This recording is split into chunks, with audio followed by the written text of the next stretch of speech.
warahmatullahi wabarakatuh. Selamat pagi. Kembali lagi dengan Promkes Surendo Podcast di hari Sabtu jam 11.00. Ya, dengan saya Aris Setiawan dan di samping saya Devi Sridianti Santika. Baiklah, kita akan menemani kalian selama 30 menit ke depan. Nah, kali ini kita sudah kedatangan tamu nih spesial dari Kementerian Lingkungan Hidup dan Lingkungan. Khusus hari ini kita akan membahas mengenai lingkungan hidup dan polusi berkenaan dengan hari ini, Hari Lingkungan Hidup dan Polusi. Nah, ada tamu spesial nih, namanya Mbak Ratu ya. Ya, betul. Ya, selamat pagi menjelang siang Mbak Ratu. Selamat pagi menjelang siang juga Mas Aris. Bagaimana kabarnya Mbak Ratu? Baik, alhamdulillah. Mau berbincang-bincang sedikit nih Mbak mengenai lingkungan hidup dan polusi. Pas banget nih momennya, baru-baru ini kan Hari Lingkungan Hidup dan Polusi. Nah, kita langsung aja ya. Dari lingkungan hidup ini apa sih upaya dari Kementerian Lingkungan Hidup untuk mengatasi udara yang tercemar sih Mbak? Oh iya, upaya-upaya yang dilakukan untuk melibatkan lintas sektor karena ini permasalahan lingkungan dan kita ada dalam di dalam permasalahan ini. Maka dari itu kita berharap nih anak-anak kita, generasi di masa depan harus hidup atau menghirup udara yang segar dan sehat serta anak-anak kita dapat tumbuh dan berkembang secara optimal. Polusi udara terbukti menimbulkan masalah respirasi, pernapasan. Upaya pencegahan dengan menurunkan polusi udara harus dilakukan semua pihak sehingga kasus respirasi dapat dikurangi. Kami melihat nih kondisi ini sebagai panggilan bagi semua pihak untuk terus meningkatkan kesadaran tentang pentingnya udara bersih dalam menghadapi tantangan ini. Sinergi pemerintah, masyarakat dan berbagai pihak terkait menjadi kunci utama dalam menciptakan udara bersih dan kehidupan yang lebih sehat bagi seluruh warga Indonesia. Luar biasa Mbak Ratu. Nah Mbak Ratu, menurut pandangan Kementerian Lingkungan Hidup nih ya, kenapa harus memutuskan untuk menggunakan tema Satu Bumi untuk Masa Depan? Ya, tema tersebut nih kita menjadi pengingat bagi kita semua untuk berupaya lebih besar untuk mencintai menjadi bumi kita, yaitu satu bumi untuk masa depan. Hal ini merupakan momentum pentingnya mengambil peran dalam aksi kolektif kita bersama-sama untuk menciptakan tujuan keadilan lingkungan hidup yang sehat dan berkelanjutan nanti yang akan datang. Untuk berkaitan dengan pekerjaan nih Mbak Ratu ya, upaya apa yang telah pemerintah lakukan untuk mengkualitaskan peningkatan kesehatan hidup lingkungan? Upayanya itu pemerintah memenuhi segala kewajiban, menata peraturan perundang-undangan, dari melakukan identifikasi pengelolaan hingga pengukuran dan monitoring dampak lingkungan dari berbagai aspek seperti air, udara, limbah B3, limbah non-B3, keanekaragaman hayati sampai ke peningkatan kemandirian. Upaya ini juga sejalan dengan beberapa riwayat terkait lingkungan upaya yang telah dilakukan kita berikan selama ini. Terus di sini juga kita harus konsisten seperti ada penganugerahan properti Propernas, Aditama dan lain-lainnya kepada instansi atau perusahaan yang peduli terhadap lingkungan seperti itu. Lalu Mbak, kan melalui peringatan Hari Lingkungan Hidup dan Polusi ini, apa sih pesan-pesan yang ingin disampaikan dari Kementerian Lingkungan Hidup kepada masyarakat tentang pentingnya menjaga lingkungan hidup? Nah, harapannya nih peringatan Hari Lingkungan Hidup Sedunia dapat menjadi suatu momentum untuk kita tidak melupakan jati diri sebagai makhluk hidup yang berperan cukup besar dalam menjaga tempat tinggal kita bersama dengan ekosistem lainnya, karena tugas menjaga lingkungan ini bukan hanya dari satu badan pemerintahan atau satu departemen atau satu perusahaan, tapi melekat pada kita semua ya. Di Semua sini ya. untuk masyarakat, marilah kita peringati Hari Lingkungan Hidup dengan penuh sukacita.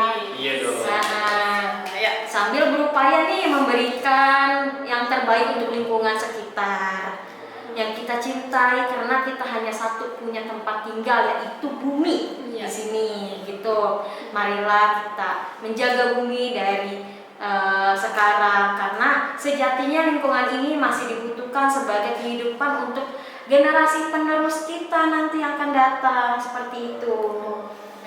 Gini Mbak Ratu, kita kan kita ini polusi tertinggi ya. Ya.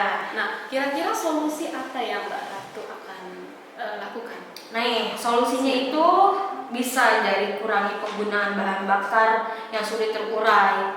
Beberapa tahun ke belakang manusia mulai menyadari bahwa sampah itu dampaknya itu berbahaya, entah itu sampah kaleng, sampah plastik yang sulit untuk terurai. Cara sederhana yang kita lakukan untuk mengatasi mengurangi produk yang maksudnya kurang ramah lingkungan seperti itu, ya kan?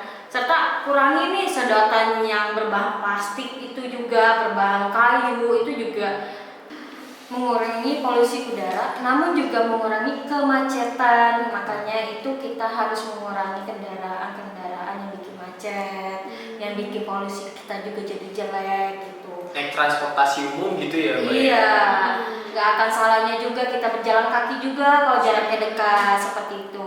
Terus kita juga mengurangi pemakaian kayak perokok, itu kan asapnya tuh, itu bisa menimbulkan polusi yang jelek.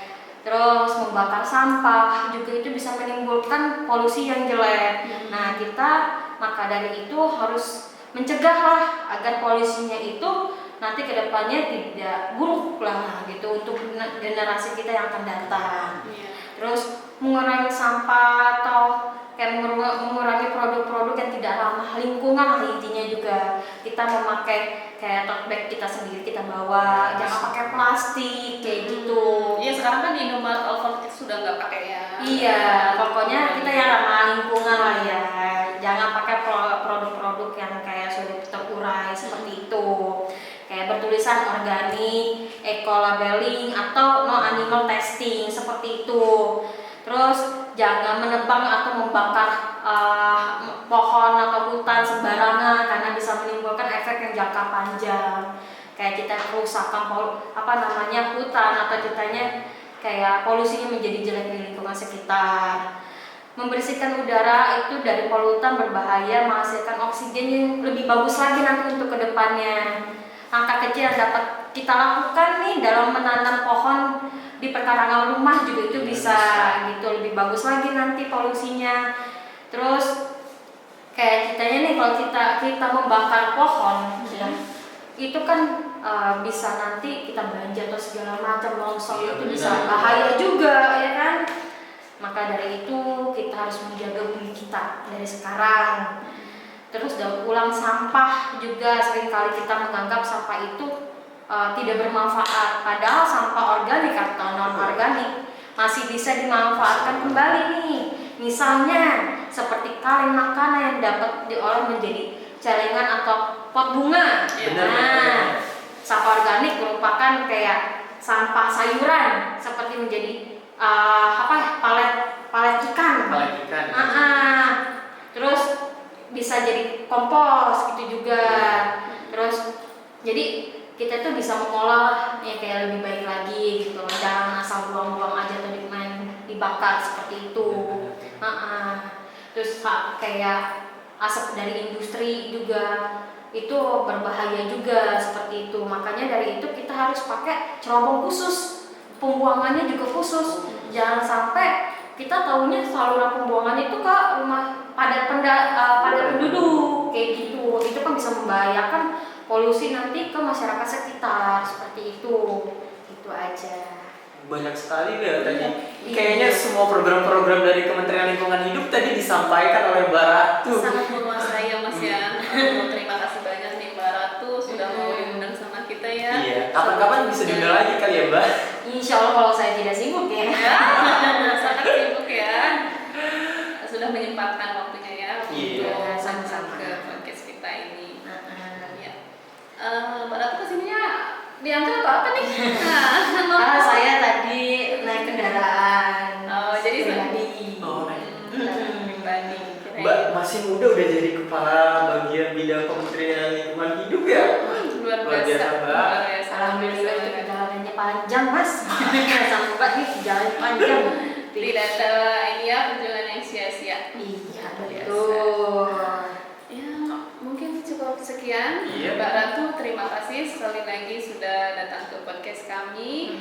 Semoga untuk kedepannya ketika ada acara lagi Mbak Ratu bisa datang kembali. Insya Allah. Terima kasih kembali Mas Aris dan Mbak Devi sudah Siap. mengundang saya di sini Iya, menjadi sama-sama, narasumber. Kita juga malah yang terima kasih Iya, ya. sudah banyak ya Memberi kita ilmu, info-info yang dari pengetahuan. Mbak Ratu. Baik.